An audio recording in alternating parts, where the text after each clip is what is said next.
Hola, hoy les voy a hablar sobre el conjunto de los números reales. Para definir dicho conjunto es necesario hacer referencia al esquema que les presento en la página número 1 de la guía pedagógica facilitada por mi persona, donde explico cómo van evolucionando cada uno de los subconjuntos numéricos hasta llegar a la definición precisa y exacta del conjunto de los números reales. En este sentido, hago énfasis en el conjunto de los números racionales, también llamado conjunto Q, que está conformado por las fracciones tanto positivas como negativas. Y también está conformado por las expresiones decimales. Es importante recordar que cuando hablamos de expresiones decimales, una expresión decimal es representada a través de la coma. Todos los números que están antes de la coma lo vamos a llamar parte entera de la expresión decimal. Y todo lo que está después de la coma se va a denominar o se va a llamar cifra decimal de la expresión decimal. Otro aspecto importante es que las expresiones decimales se pueden presentar de manera exacta o también se pueden presentar de manera infinita o ilimitada, tal como lo presentamos a continuación. Aquí tenemos un ejemplo de expresiones decimales exactas donde la cifra que está después de la coma son cifras precisas. Y tenemos aquí también ejemplos de decimales ilimitados en sus dos maneras, ilimitados no periódicos, ilimitados periódicos. ¿Por qué se le llaman decimales ilimitados? Bueno, se le llaman decimales ilimitados porque no tienen, como su misma palabra lo dice, no tienen límites, son infinitos. Entonces, en el caso de los ilimitados no periódicos, se observa que después de la coma van apareciendo las cifras decimales, ¿verdad? Y con estos puntos suspensivos indicamos que continúan los números. Pero observamos que estos números no se repite el mismo número consecutivamente. Mientras que en los decimales ilimitados periódicos observamos que después de la coma se ven cifras que se repiten, pero se repite en este caso el mismo número. Tenemos un ejemplo, un primer ejemplo, donde observamos que el número que se repite es el número 2. Pero también observamos en ese primer ejemplo que después de la coma hay un número que no se repite.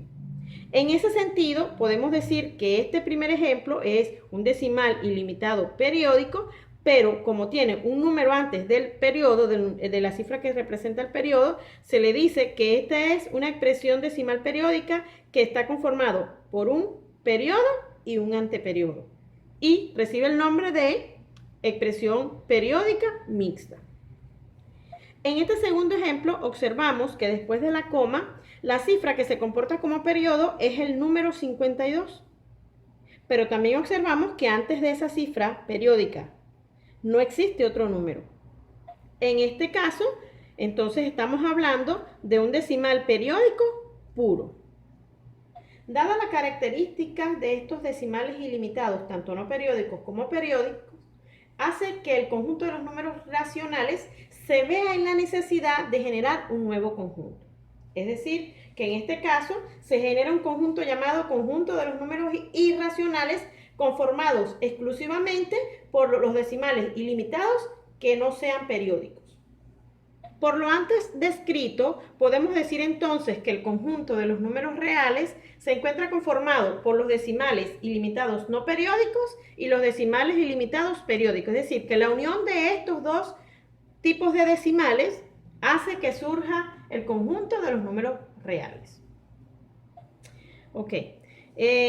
Viendo más a profundidad o haciendo un estudio más a profundidad del conjunto de los números reales, podemos decir que cuando estamos en presencia de una expresión decimal ilimitada periódica, podemos representarla haciendo énfasis en sus elementos.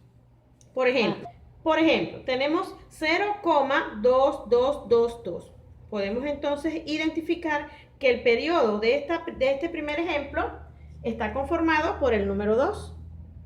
Y lo podemos representar de la siguiente forma.